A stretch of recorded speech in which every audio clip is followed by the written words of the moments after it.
Hace algunos años atrás viajaba con alguien de mi equipo al interior de la Argentina para dar una conferencia y faltaban menos de, no sé, quizás 10 kilómetros para llegar al destino, cuando de pronto nos topamos con un cartel de desvío por razones de construcción en medio de la ruta, ¿no?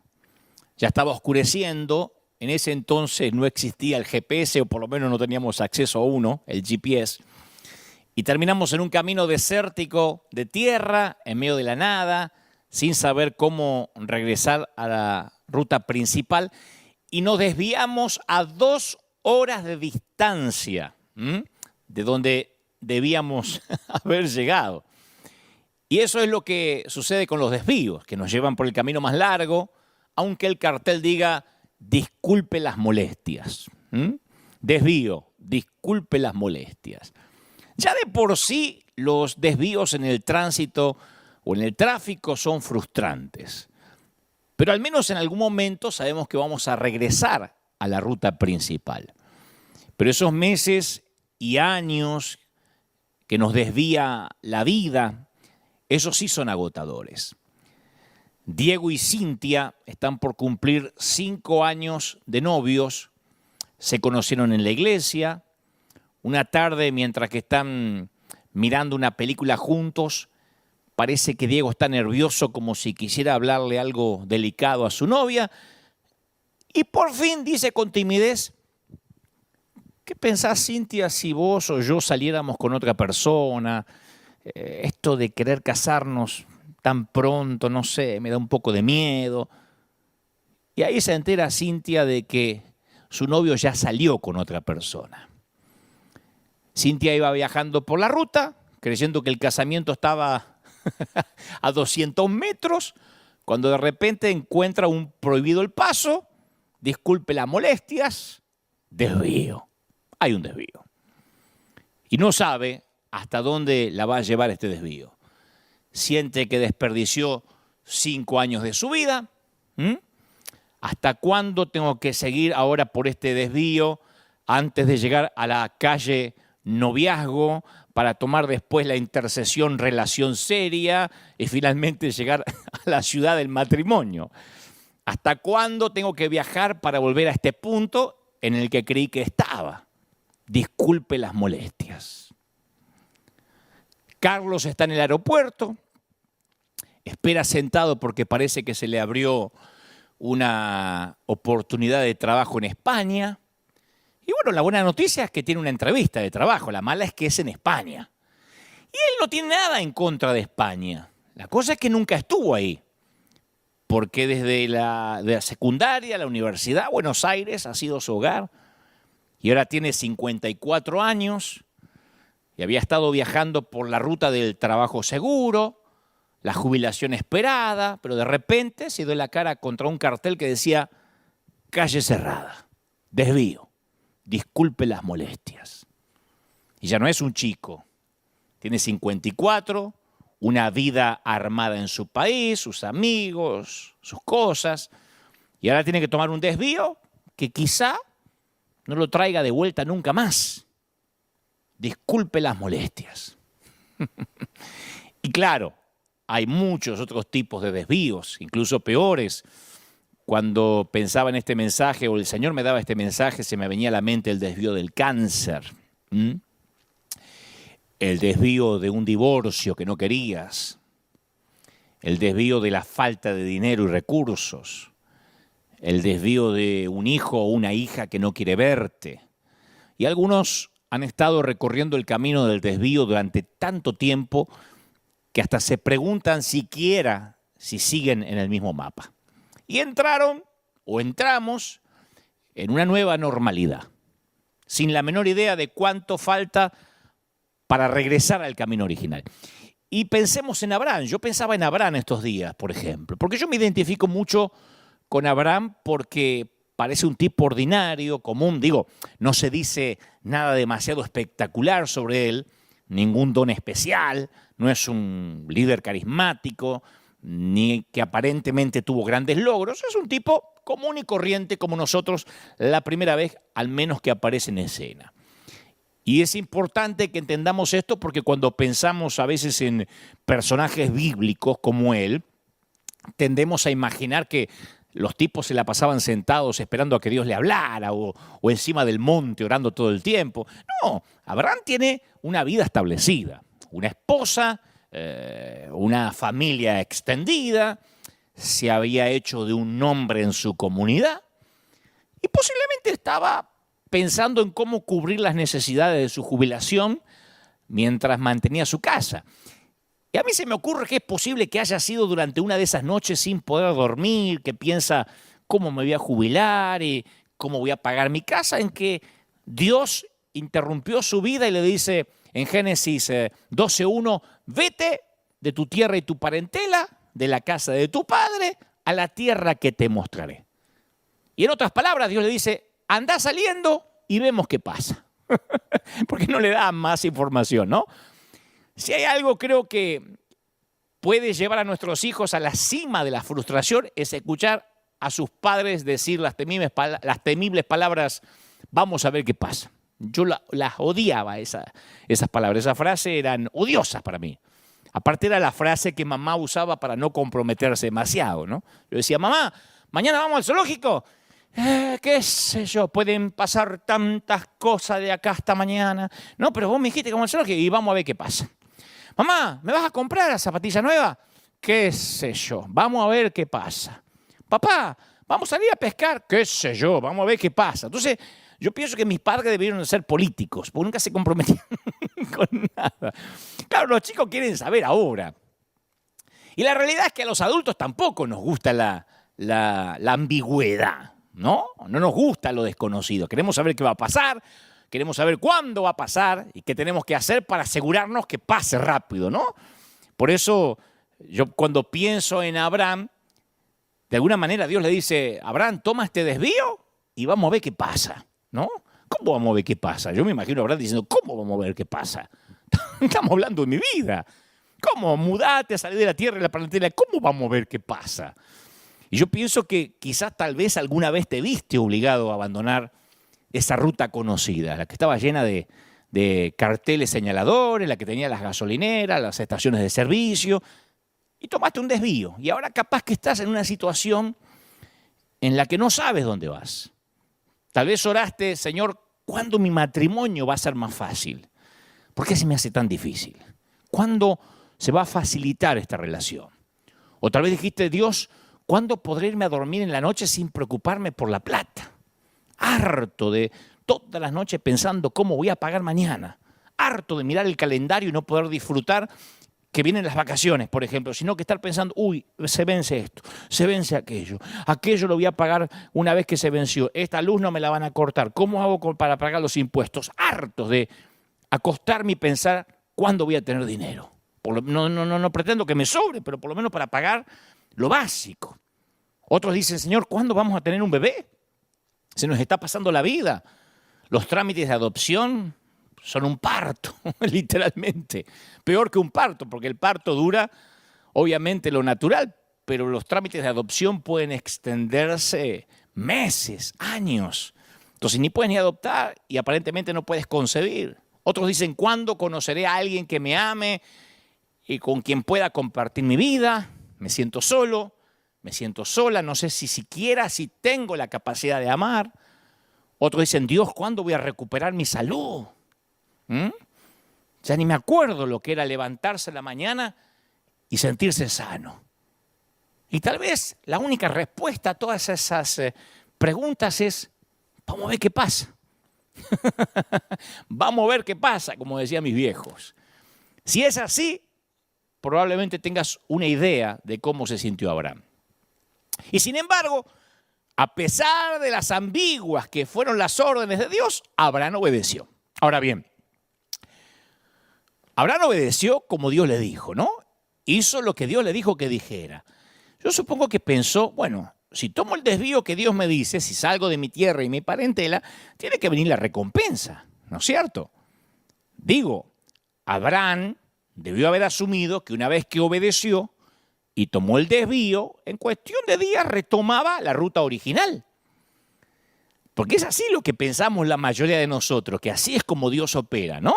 Dios llama, nosotros escuchamos, obedecemos. Y bueno, y las bendiciones de Dios comienzan después a bajar del cielo. Porque estás convencido de que obedeciste en tomar el desvío.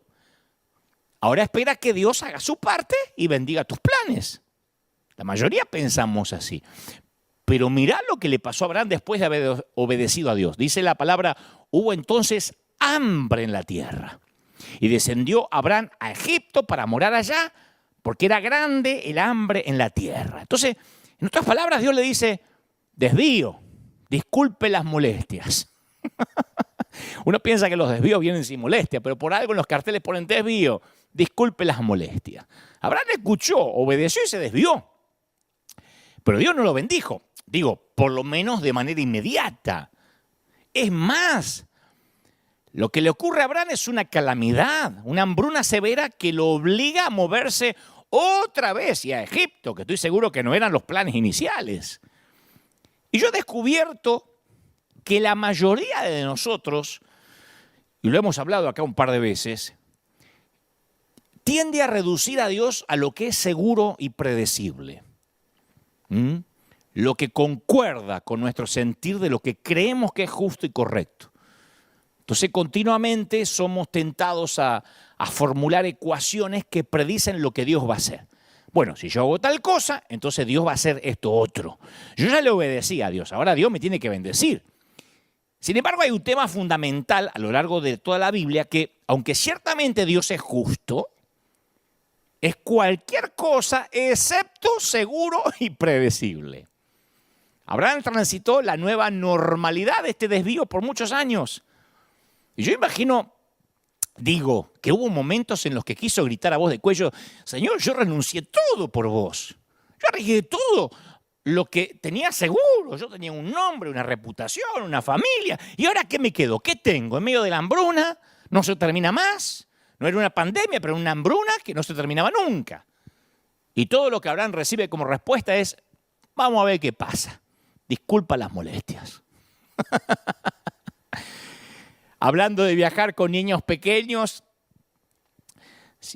si tuviste o tenés nenes chiquitos, hay una pregunta que inevitablemente vas a tener que enfrentar en un viaje, ¿no?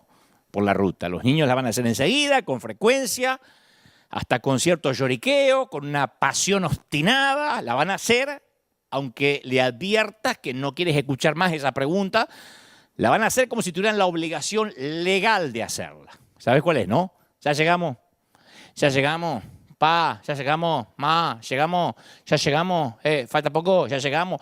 Y por lo general hay una correlación inversa entre cuánto va a durar el viaje y cuán pronto va a surgir la pregunta del asiento trasero, ¿no? Antes de que pase mucho tiempo hasta se vuelve como una música, como una especie de canto pagano. Ya llegamos, ya llegamos, ya llegamos, lo tenés que incorporar. Ahora, imagínate que te vas de viaje y te dijeran, mira, todavía no hemos llegado, no vamos a llegar hoy, tampoco vamos a llegar mañana. De hecho, ahora que lo pienso, vamos a estar de viaje toda la vida y no vas a llegar nunca, por lo menos en esta vida. Por eso sabemos que nuestros hijos realmente están haciendo una declaración con el ya llegamos. No es una pregunta que están pidiendo información. Cuando dicen ya llegamos, lo que en realidad están expresando, estamos cansados, estamos aburridos, estamos hartos y queremos bajarnos del auto ya, ¿no? Yo alguna vez conocí a una chica que estaba completamente obsesionada con la idea de casarse. Era todo lo que soñaba y de lo que hablaba, ¿no? Desde que era chiquita. Y mientras más tiempo pasaba sin que se cumplía aquel sueño, porque no se enamoraba, porque no conocía a quien quería conocer, más se evidenciaba su frustración. Entonces cada una de las conversaciones que tenía en la mesa eran una variante de ya llegamos, porque ella llegar era casarse. Eso era llegar para ella, es el destino. A partir de ahí era como un cuento de Disney, ¿viste? Que se casa la Cenicienta y es feliz, se casa Blancanieves y es feliz, se casan las Frozen y son felices. Bueno, todo igual. Cuando finalmente conoció a un posible príncipe, estaba súper contenta, había encontrado al hombre de su vida, ya había llegado. A los pocos meses, después de la boda, lo que lo aquellos que la vimos en la iglesia, se le veía la desilusión en el rostro de la muchacha. Era evidente que su sueño no estaba a la altura de lo que pensó que iba a ser. No sé qué pasó ahí, pero no era que venía con cara de feliz cumpleaños. Entonces, ¿qué sigue? Bueno, se obsesionó con la idea de tener un hijo. Y ella y su esposo comenzaron a intentarlo, y con cada mes que pasaba sin que quedara embarazada, más se intensificaba su infelicidad. Más de, ya llegamos, ahora era otro destino al que parecía que no llegaba, los hijos. Tuvo uno, tuvo otro, tuvo algunos hijos, y al día de hoy continúa obsesionada con la siguiente cosa o el siguiente destino, que cree que le va a dar valor, le va a asignar importancia, le va a dar trascendencia en su vida. No puede quitarse de la mente la pregunta, ¿ya llegamos? ¿Ya llegamos? ¿Ya llegamos? Lo último que escuché es que soñaba con encontrar una nueva casa porque la que vive ella y su esposo no es la que desea y tampoco es el país que le gustaría criar a sus nietos. ¿Ya llegamos? ¿Ya llegamos? Y esto va para alguien que estoy convencido que se hace la misma pregunta. Al principio el desvío, no es que te pareció una buena idea, pero dijiste, bueno, van a ser unos días, como cuando empezó la cuarentena. Yo me acuerdo que cuando se declara la pandemia en la Organización Mundial de la Salud, dije, bueno, un domingo, 2 domingos, 3 domingos, el templo cerrado. Y luego uno empieza a decir, ¿ya llegamos? ¿Ya termina? ¿Ya pasó? Hasta que uno se da cuenta que el desvío te está alejando demasiado de la ruta principal y a lo mejor uno tiene que adaptarse a esa nueva normalidad, ¿no? En Génesis 15:1 dice que después de estas cosas, vino la palabra de Jehová a Abraham en visión diciendo, no temas, Abraham, yo soy tu escudo. A mí me gusta eso. Yo soy tu galardón, yo soy todo lo que tienes. Yo soy tu escudo y todo lo que tengas será en sobremanera grande, porque yo estoy contigo. Y a mí me gusta esa frase, después de estas cosas. Porque automáticamente uno se pregunta, ¿después de qué? Porque anterior a que Dios le dijera esta frase, le había dicho, sal de tu tierra y tu parentela. Vamos a ver qué pasa. Entonces, cuando dice después de estas cosas, ¿qué cosas? La respuesta son 10 años. Dios vino a Abraham después de toda una década de una promesa incumplida o diferida. 10 años de lágrimas. Dios volvió a hablar 10 años después del desvío. 10 años de, ¿ya llegamos? 10 años en el mismo desvío. Y después de todo, Dios le dice a Abraham, yo soy tu escudo. Yo soy lo que importa. Dios le está diciendo, yo soy tu recompensa. Te voy a dar a mí mismo, Abraham. No adores mis dones. Ni por un segundo piense que las cosas con las que te bendigo son los verdaderos dones. Yo soy el verdadero don. Yo soy la verdadera recompensa. No estás entendiendo el propósito principal de este desvío. El premio soy yo, cabezón. Yo soy tu recompensa, aún en el desvío. ¿Me explico? Mirá lo que pasó con alguien que vivió lo que podría llamarse ya un desvío más grave, incluso más grave que el de Abraham. Avanzamos unas cuantas generaciones a partir de Abraham y arrancado de su hogar, traicionado por sus hermanos, vendido como esclavo, aparece José. La historia es muy conocida, algunos la han escuchado desde la escuela dominical. Fue comprado por un funcionario egipcio llamado Potifar. Eso sí que es un desvío descomunal. Un tipo que se levanta a la mañana, se pone la túnica de colores del padre, un día común, termina al final del día como esclavo. Eso es un desvío descomunal. Pero aquí es donde encontramos el giro de la historia, el giro de vida. Porque Génesis 39 nos cuenta algo que nos asombra. Dice, el Señor estaba con José y las cosas le salían muy bien. El Señor estaba con José y las cosas le salían muy bien. Claro, Potifar ve que su nuevo esclavo prospera en todo lo que hace, ¿no? Y lo recompensa dándole una mayor responsabilidad. José llega a una posición importante en la casa de Potifar, tenía autoridad sobre toda propiedad, Las Escrituras le acreditan este ascenso a la bendición de Dios que está sobre José. Porque si uno lee la historia de José, continuamente dice, y el Señor estaba con José. Entonces algo dentro de nosotros quiere protestar. No, no estaba con José. ¿Cómo que no estaba? No estaba con José. Si hubiera estado con José, él habría regresado a casa con su padre, no sería esclavo en Egipto. ¿Cómo que estaba con José? Si está en el desvío el tipo. Ahí es cuando la realidad se pone perturbadora. Porque muchas veces Dios decide venir a nuestro encuentro con su bendición en un lugar donde no queremos estar, en la calle de tierra, en el desvío. Dios bendice en el desvío. Estamos. Dios bendice en la nueva normalidad. Alguien tiene que oír esto. Dios bendice en la nueva normalidad. No hay que esperar que se termine la nueva normalidad para que Dios empiece a bendecir. No hay que esperar que el virus se vaya para que Dios nos empiece a bendecir. Dios estaba con José en el desvío, durante el desvío, como estuvo con Abraham, para demostrarle que era su escudo. Muchas veces el lugar de bendición no es el lugar que elegiríamos, nuestro lugar preferido.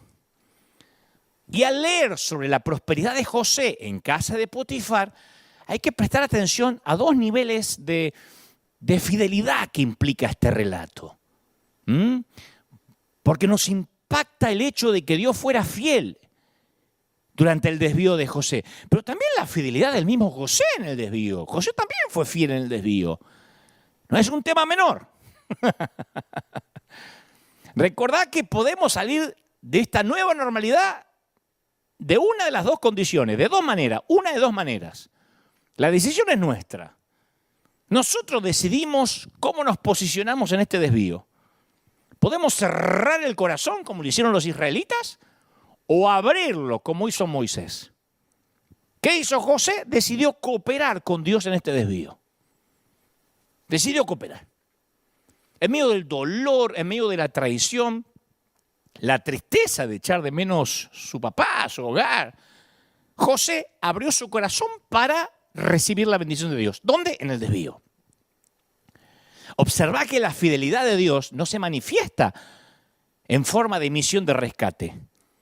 Porque pudo haber dicho Dios, yo voy a ser fiel con José y lo voy a rescatar, lo voy a eyectar y lo mando de vuelta con el Padre. No, Dios no saca a José del desvío. José pasa, si no sabes la historia, pasa allí mucho más tiempo.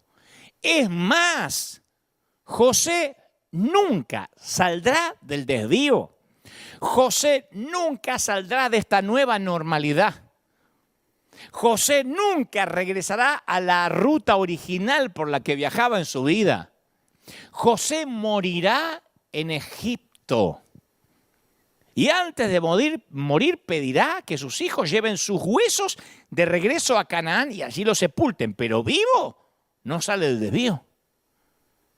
Puede decir, pero eso no me alienta. No, lo que te quiero decir es que Dios es fiel en el desvío y a lo largo del desvío, pero no quita a José de ese desvío. ¿Estamos? Dios es fiel durante.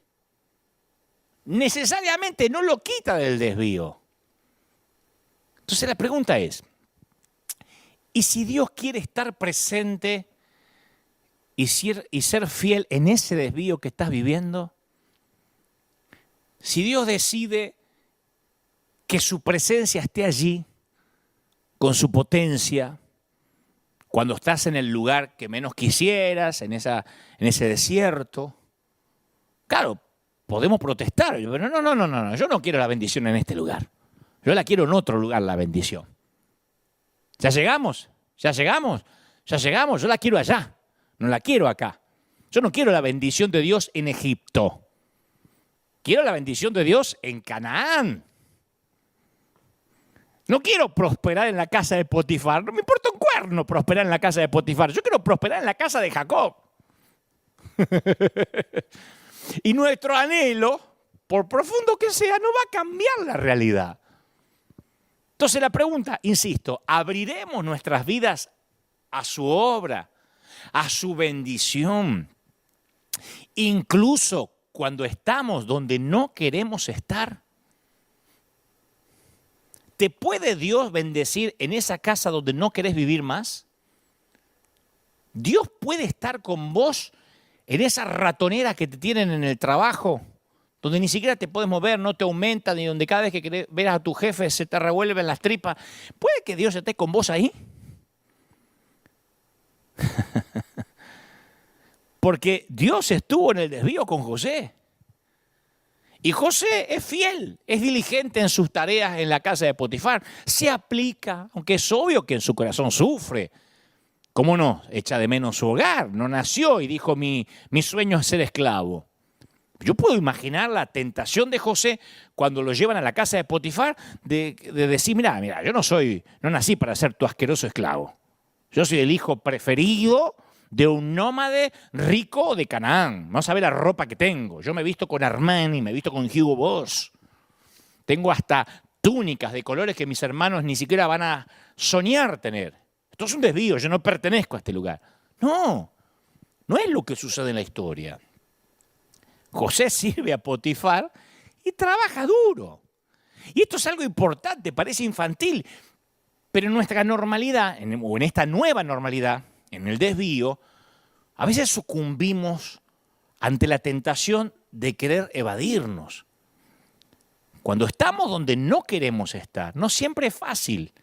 No es fácil agachar la cabeza y ponernos a trabajar. A mí no me gustan las frases hechas, pero a veces son útiles. Y a mí me gusta esa frase que dice, florece ahí donde estás plantado.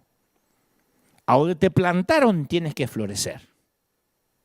De hecho, la Biblia dice, nadie comerá de fruto de la tierra si no la bendice primero. Y es uno de esos refranes repetidos 1000 veces, pero es cierto. Tenemos que florecer donde Dios nos plantó, porque ahí estás, al menos por ahora. Cuando yo le hablaba a nuestra congregación, siempre le decía a los inmigrantes, ya sean documentados o ilegales, bendice la tierra donde estás ahora. No puedes estar en Estados Unidos diciendo, no, es que mi tierra sigue siendo México, mi tierra sigue siendo Argentina.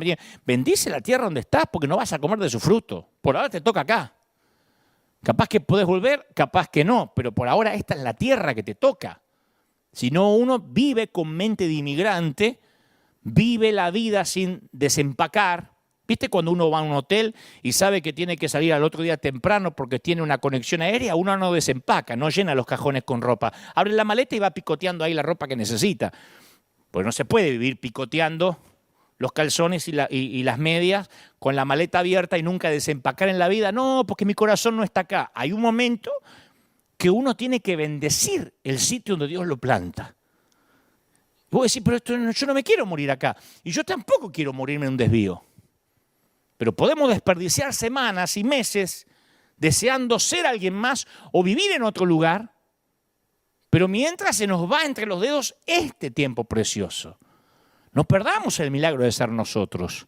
Nadie quiere una pandemia. Nadie quiere vivir en cuarentena. Pero no perdamos este tiempo del desvío, donde estoy seguro que Dios quiere que en este tiempo seamos bendecidos. Ser fieles con Dios y Dios sigue siendo fiel con nosotros. Entonces a veces nos perdemos el cooperar con Dios en este tiempo en que Él quiere transformarnos. Vos recordad que los israelitas se endurecieron ante la disciplina de Dios en el desierto. Se resistieron a que Él obrara en ellos. ¿Y qué se perdieron? Se perdieron la transformación que Dios tenía reservada para ellos. Ahora, ¿qué cosa es peor que ser esclavo en Egipto? Volviendo a José. Vos decís, pobre tipo. Bueno, o una cosa peor es ser esclavo en Egipto y además preso. No te iba a aburrir con la historia, pero algo pasa en la casa de Potifar, con la esposa de Potifar, que lo acusa, y el tipo no solo es esclavo, sino que va a parar a la cárcel. Génesis 39:20 dice, pero aún en la cárcel el Señor estaba con José y no dejaba de mostrarle su amor. Hizo que se ganara la confianza del guardiacárcel, el cual puso a José a cargo de todos los prisioneros y de todo lo que él hacía. Como el Señor estaba con José, dice otra vez las Escrituras, le hacía prosperar todo lo que hacía. El tipo tenía favor hasta en la cárcel. El guardia de la cárcel no se preocupaba de nada de lo que dejaba en sus manos. ¿Por qué? Porque el Señor estaba con José. Vuelve a narrar las Escrituras. Pues si no, a ver. Esto es diferente a lo que me predican siempre en la iglesia, porque si está con José, lo saca de la cárcel. ¿Entendés? No. Si Dios está con José, ¿qué hace preso? Que Dios esté conmigo, que me saquen de la cárcel. Me perdone el Señor, lo acusamos injustamente. La loca que se le insinuó ya está presa y usted va a ser restituido. No pasó eso. Pero el favor de Dios estaba en la nueva normalidad. Dios estaba con él. ¿Lo ves? El guardia de la cárcel le da a José mayor responsabilidad, autoridad, hasta que prácticamente todo estaba en sus manos. El que tiene favor de Dios, a donde vaya, como vaya, con techo, sin techo, comprando, alquilando, viviendo de prestado, le va bien. Una vez más Dios es fiel y una vez más José es fiel en el desvío. Es fascinante, porque uno dice, no, ¿cómo si Dios no lo sacó? No, Dios es fiel ahí en la cárcel. José abre las manos para recibir la bendición de Dios mientras está en la cárcel, sencillamente, porque ese es el lugar en el que está. Es como que yo te voy a visitar al hospital y te pregunto, ¿cómo estás? Y me decís, mirá, me duele acá, me duele allá, pero ¿estás bendecido? ¿Cómo me vas a preguntar eso? Estoy en el hospital. ¿Y? ¿No se puede tener favor de Dios en el hospital?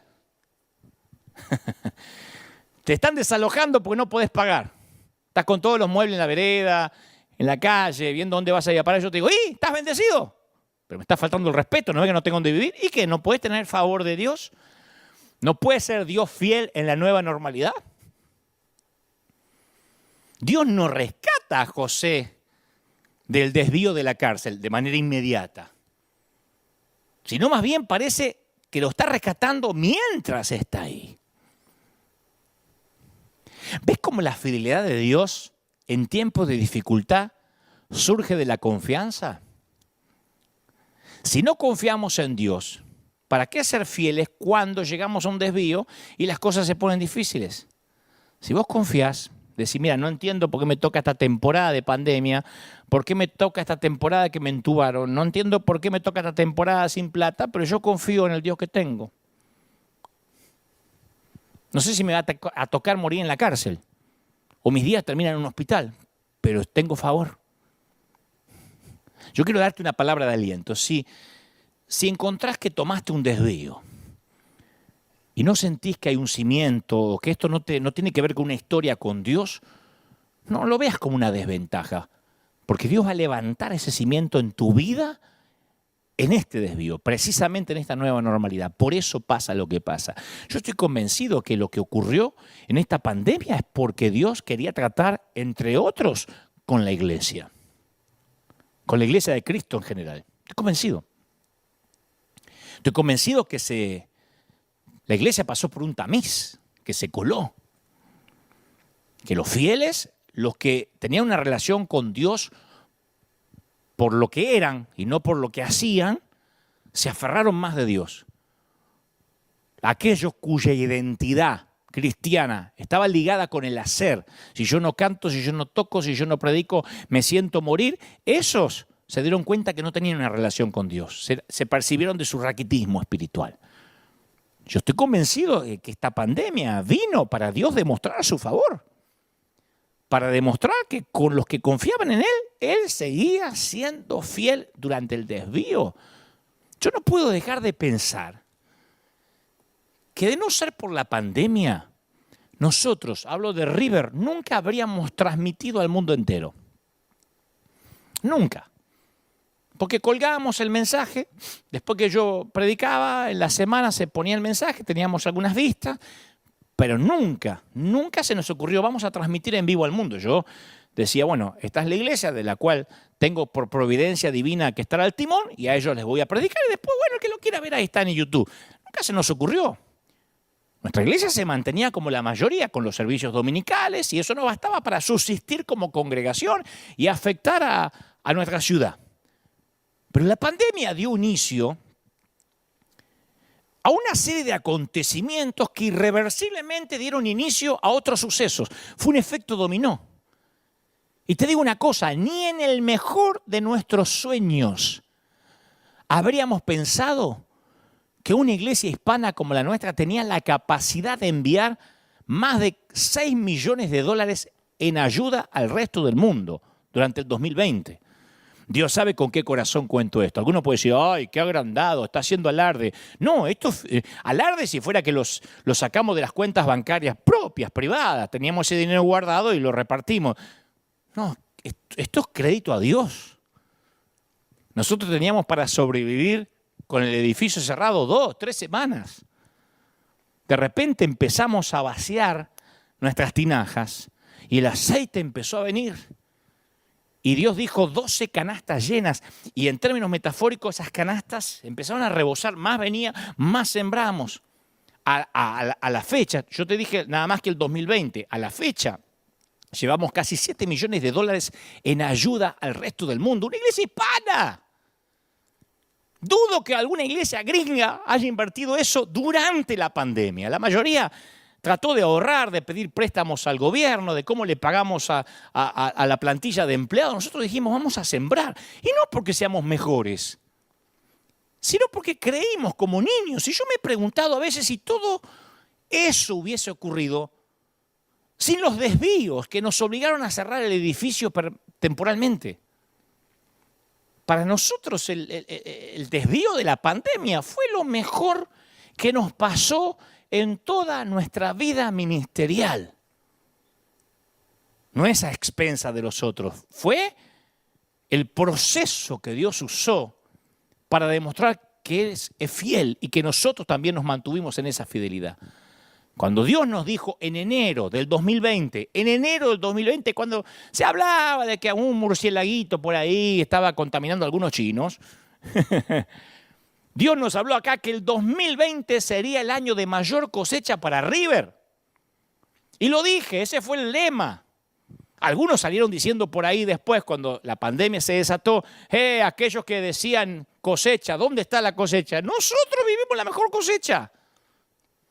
Yo pensaba que íbamos a crecer un poquito, pero en 2 palabras, River no sería River sin el desvío. Al menos no en el River que nos hemos convertido hoy. Gente fiel, gente que no dejó de sembrar. Y lo tengo que decir con el pecho inflado a lo argentino. Acá sí me sale el argentino, el porteño de adentro. Porteño se le dice a los que viven en la capital federal. Digo a los que son de otra parte del mundo, en la capital de Buenos Aires.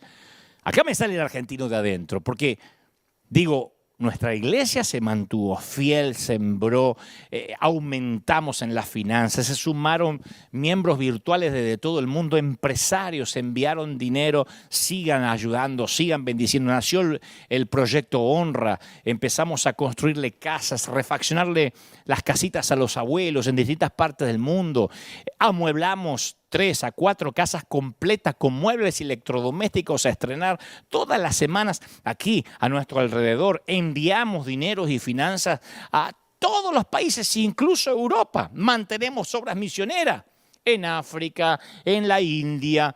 Es increíble lo que Dios nos permitió hacer y eso no hubiese sucedido sin el desvío. Te lo estoy contando para que te alientes.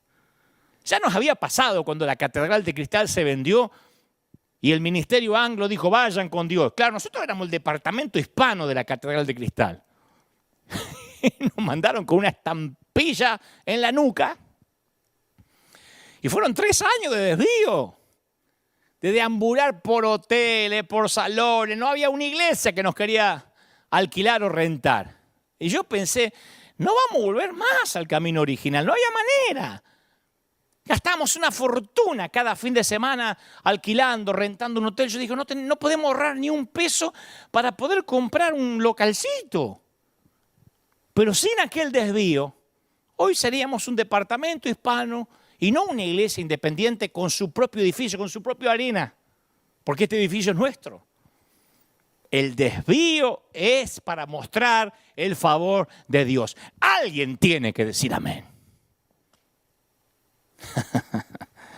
Israel se estaba preparando para salir de viaje.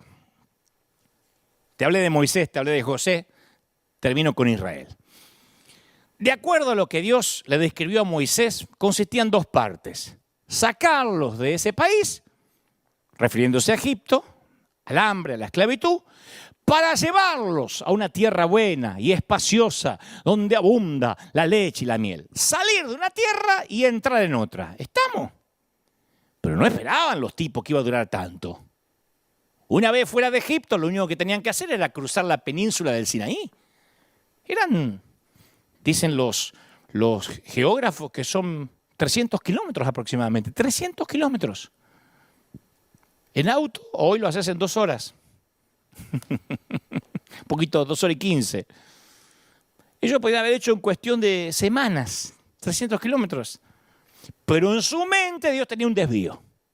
La Biblia dice, cuando el faraón dejó salir a los israelitas, Dios no los llevó por el camino que atraviesa la tierra de los filisteos, que era el más corto, porque pensó, no, si los filisteos le presentan batalla, podrían cambiar de opinión y estos se regresan a Egipto, asustados con la cola entre las patas.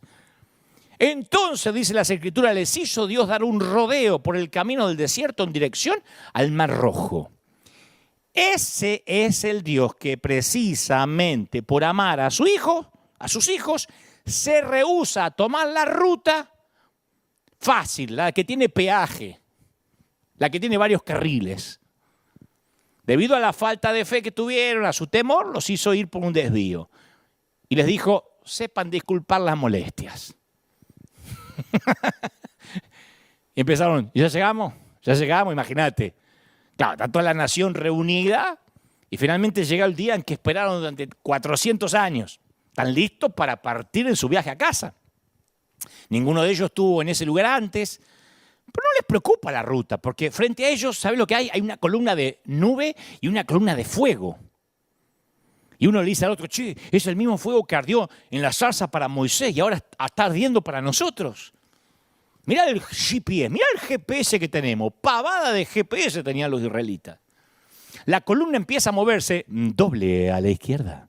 Tal vez hablaba, ¿viste? Como mi GPS, que es una gallega, que me dice, pues doble a la derecha, pues que no sea bruto, ponga el stop, ponga la luz de giro. Bueno, yo creo que el GPS la gente dice, vamos a seguir el GPS de día la nube y de noche la columna de fuego. Y de pronto se da cuenta la gente que la columna va por el camino equivocado. La tierra prometida queda para el nordeste, la columna se está dirigiendo al sur. Entonces uno dice, no, el GPS tiene un problemita direccional, no lo ajustó Moisés. Entonces la gente piensa, ya llegamos, ya llegamos, ya llegamos. ¿Y Moisés qué crees que respondía? La frase que después copiaron mis viejos es, vamos a ver qué pasa. Vamos a ver qué pasa.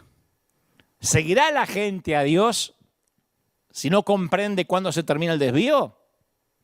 La gente sigue siendo fiel, sigue ofrendando, sigue congregándose en sus hogares, sigue levantando un altar familiar si la pandemia se extiende. Vuelvo a Israel, ¿los seguirán a Dios aunque no parezca tener sentido lo que está ocurriendo? ¿Se mantendrán fieles en el desvío de Dios?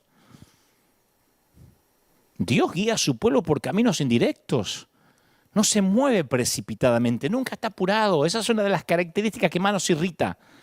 Los menonitas tienen un refrán que dice, vivimos en el tiempo de la paciencia de Dios. La semana pasada un predicador decía, el Señor, sabiendo que solo tenía 3 años de ministerio, nunca lo vas a ver corriendo en la Biblia. A vos te dicen, che, tenés 3 años para el ministerio, para sanar, para liberar, y vos empezás a correr, no te da la agenda. Él siempre estaba caminando. Y ahí iba de camino. A Jesús se la vida siempre caminando. Nosotros somos los que queremos correr. Y para Israel no era un pequeño desvío. Iban a pasar 40 años por camino de tierra o de arena. Y muchas veces esa normalidad por el desierto se inicia con algún acontecimiento, una relación que se destruye, un hijo que se rebela, una hija pródiga que abandona el hogar. Tienes que soportar un desastre financiero. Capaz que acaricias un sueño durante años anhelas el día en que se haga realidad y de pronto un día te das cuenta no solo que el sueño no pasó, sino que tampoco va a pasar. Que el sueño se muere y vos también un poco.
ਸਾਡੀ ਔਕਾਤ ਦੁਨੀਆ ਤੋਂ ਵੱਖਰੀ, ਦਿਲ ਵਿੱਚ ਦਮ ਤੇ ਅੱਖਾਂ ਵਿੱਚ ਸ਼ਕਤੀ, ਜਿੱਥੇ ਵੀ ਲੰਘੇ ਛੱਡ ਦੇ ਰੌਣਕ, ਪੰਗਾ ਲੈ ਕੇ ਵੇਖ ਕਰਦੇ ਸਭ ਨੂੰ ਸ਼ੌਕ।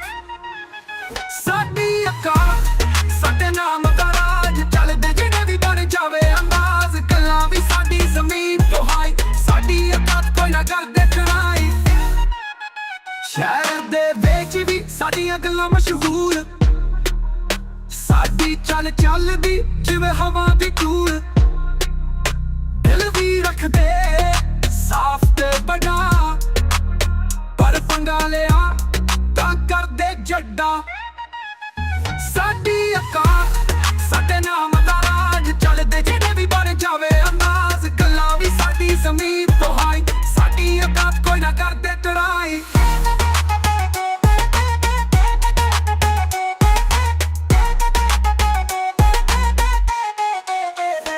ਅਸਲੀ ਯਾਰੀ ਤੇ ਸਵੈਗ ਨਾਲ ਭਰਪੂਰ, ਦੁਨੀਆ ਦੀਆਂ ਗੱਲਾਂ ਸਾਨੂੰ ਲੱਗਦੀਆਂ ਜ਼ਰੂਰ, ਜਿੱਥੋਂ ਵੀ ਗੁਜ਼ਰੀਏ ਬਣ ਜਾਵੇ ਬਾਤ, ਸਾਡੀ ਔਕਾਤ ਦੁਨੀਆ ਵੀ ਕਰਦੇ ਸਲਾਮ। ਸਾਡੀ ਔਕਾਤ ਜਿਵੇਂ ਸੂਰਜ ਦੀ ਰੋਸ਼ਨੀ, ਦਿਲ ਵਿੱਚ ਜਜ਼ਬਾਤ ਤੇ ਦੁਨੀਆ ਦੀ ਖੁਸ਼ੀ।